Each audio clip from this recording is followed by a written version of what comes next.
Դաժան է կյանքը, աշխար, դրա համար են մարդիկ չար, մեկը հորն է սպանում,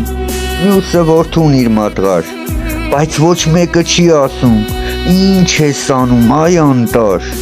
Աստված միթե չգիտի, թե ում է զավակ տալիս, էս էլ երկրորդ Տիգրանը, ինչ է լիներ ձեր տանը, պիտի ապրեր փոքրիկը, առջևում էր իր կյանքը, կան բազում ընտանիքներ, որ զավակի կարոտ են, աշխարհ, խի ես չարացել, քո հետ մարդկանց չարացել, մարդու կյանքը միմիայն Աստված է որոշում, մարդը ով է, որ իրեն Աստծո տեղ է նա դնում, կյանքը մարդուն մեկ անգամ է բաժին տվել Աստված, ինչ մեղք է ուներ Տիգրանը, որին գտան սպանված։